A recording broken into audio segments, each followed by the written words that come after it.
अब देखिए आपको अगला प्रश्न इस सारणी पे आधारित आपको प्रश्न बताते हुए, इस वैल्यू पे आधारित आपको क्वेश्चन हल करना है। जिस तरह से आपके पास एक प्रश्न है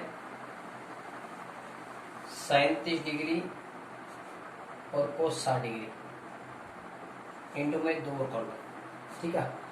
ये आपके पास क्वेश्चन है, इसके आपको वैल्यू निकालिए 2 37 डिग्री कोस 60 डिग्री। आपको बताया था देखो, एक तो दोनों पड़ोसी है, साइन और कोस क्या दोनों एक दूसरे के पड़ोसी है, और साथ साथ में इन कोणों का योगफल कितना आ रहा है 90 डिग्री।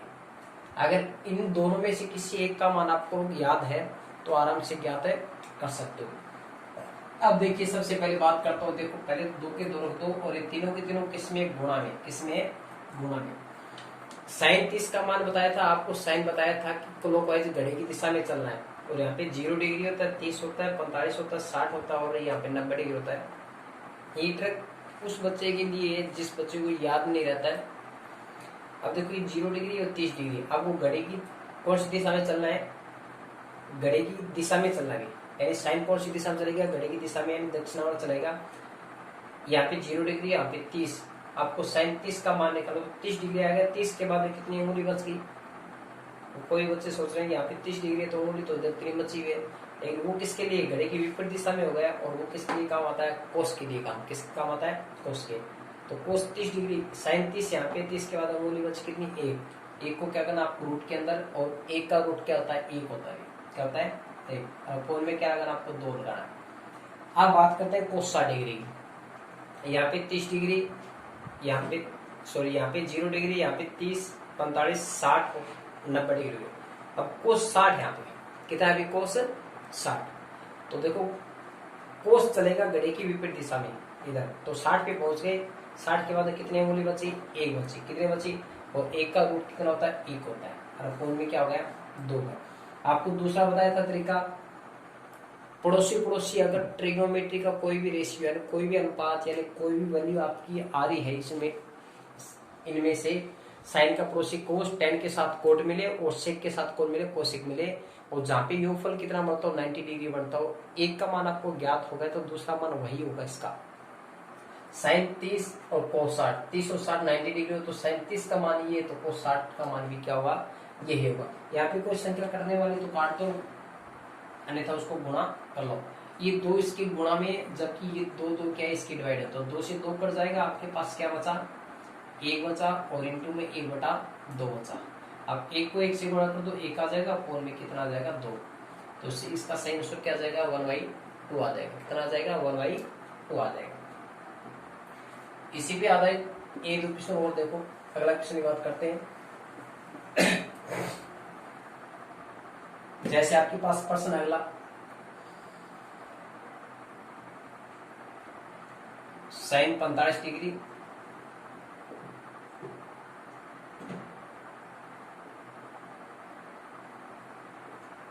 कोस 45 डिग्री, साइन 45 और कोस 45। आप यहाँ पे सबसे पहले तो ये देखो दोनों एक दूसरे पड़ोसी है, दूसरी बात ये दोनों का योगफल कितना आ रहा है 45 डिग्री आ रहा है, और आपको बताया था साइन और कोस का मान 45 का डिग्री का मान क्या रहता है, सेम रहता है। साइन कोस रहता है 1/√2 होता है, टेन कोट होता है उसका 1 रहता है, और सेक कोसेक का रहता है √2 आपको बताया था।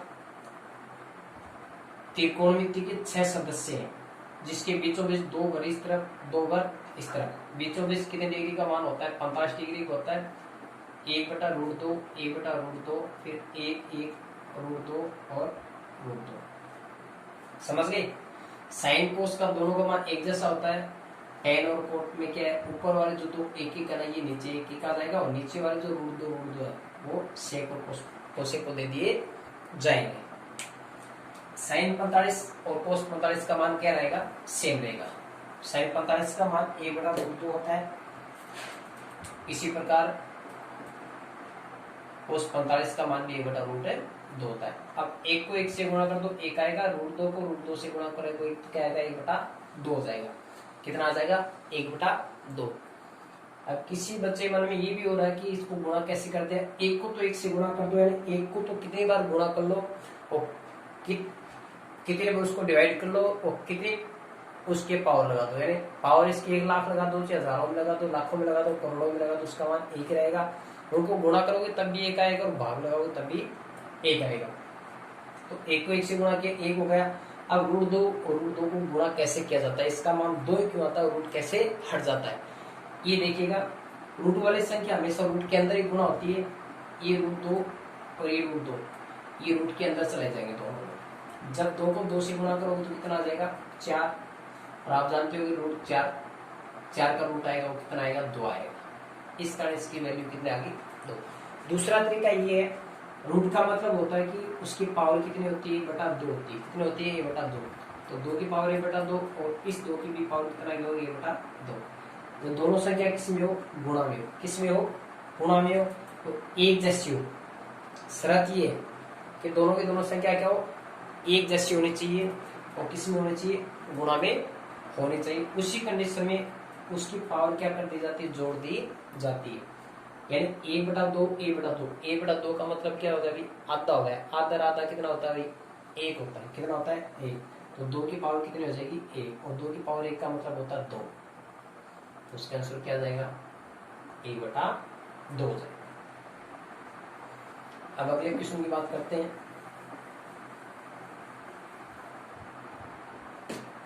जैसे आपके पास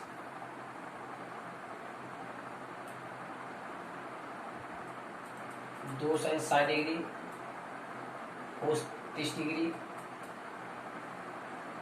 2 cos 30 डिग्री प्लस sin 60, ये मान है। आपको वैल्यू याद रहनी चाहिए। sin 60 का बोला है, किसका बोला है, sin 60 का बोला। आप जानते हो कि sin के 5 मान है, 0, a/2, a/√2, √3/2 और 1 होता है। डायरेक्ट अगर कोई बच्चा याद रखना चाहता तो रख सकता आराम से, नहीं तो आपको हाथ वाला वो बताया था, ये 0 डिग्री, 30 डिग्री, 45 डिग्री, 60 डिग्री और 90 डिग्री है। sin 60 का मान आपको निकालना है। sin चलेगा, घड़ी की दिशा में चलेगा, अभी 90 डिग्री, 60 डिग्री, किसका मान चाहिए आपको, 60 डिग्री। 60 के बाद कितनी उंगली बच गई, 1 2 3, कितनी बच गई, 3। यहाँ 2 तो है यहाँ पे, इंटू में, और उस 3 को क्या करते हो, रूट के अंदर, और बट्टा में क्या लग जाएगा, 2, प्लस में cos 30 डिग्री। आप देखो साथ साथ में देखो, साइन और कोस क्या बताओ, एक दूसरे की पड़ोसी है, और इनका योगफल कितना आ रहा है, 90 डिग्री आ रहा है। 60 और 30 कितना हो गए, 90 डिग्री हो गए। साइन 60 का मान है, वही कोस 30 डिग्री का मान है, हो जाएगा √3/2 हो जाएगा। ये 2 हो गए कोस 30 डिग्री का मान, पहले निकाल चुके हो, √3/2, और साइन 60 डिग्री का मान √3/2। अब इसको हल करना तो 2 से 2 कट जाएगा, ऐसा नहीं होगा ये 2 से 2 कट जाएगा, ये 2 से 2 कट जाएगा, ऐसा नहीं होगा। ये 2 इस 2 से क्यों नहीं कट रहा, क्योंकि ये 2 इसके गुणा में, इसके गुणा में नहीं, किसमें, ये जोड़ में। तो सबसे पहले इसको हल किया जाएगा, गुणा का 2 से 2 से कट जाएगा, तो आपके पास क्या बचा, √3 बचा। कितना बचा, √3 बचा। प्लस में यहाँ पे क्या बचा, √3/2। फोन में इधर देखो, ये 2 से 2 कट गया, आपके पास इधर क्या बचा, √3, प्लस यहाँ पे क्या बचा, √3/2। इसको आप जोड़ करना चाहो तो कर लो, लॉन्ग हो जाएगा। अब यहां से ये देखो, ये चीज और ये चीज, यानी ये मान और ये मान दोनों के दोनों क्या सेम है, एकदम सेम एज। क्लियर। तो सेम संख्या में सेम संख्या मान जाएगा तो आंसर क्या आएगा, 1 आएगा। क्या आएगा, 1 आएगा। कई बच्चे क्या करते हैं, 0 कर देते, 0 नहीं आएगा। 0 उसी कंडीशन में आता है जब ऊपर शून्य बचता हो। क्या बचता हो, जब ऊपर शून्य बचता हो, नीचे कोई संख्यात्मक मान यानी 1 से, यानी 0 से बड़ी हो। क्या हो, 0 से बड़ी होनी चाहिए, यानी 1 से स्टार्ट होना। जिस तरह से 0 आ गया, यानी ऊपर 0 हो और नीचे से नीचे कोई संख्या हो, 0 से लेकर कोई भी संख्या हो, तभी उस कंडीशन में 0 आंसर आएगा। क्लियर। तो सेम संख्या में सेम संख्या भाग लगाओगे तो क्या आएगा, 1 आएगा। तो इस पे आधारित आप 4-5 प्रश्न बना करके आराम से कर सकते हो, और करना भी है। बुक ले सकते हो, बुक से उठाकर 4-5 प्रश्न करोगे, आसानी से आपको समझ में आ जाएगा। और सबसे इम्पोर्टेंट चीज ये है कि इसमें आप वैल्यू याद रखोगे, सारणी को याद रखो।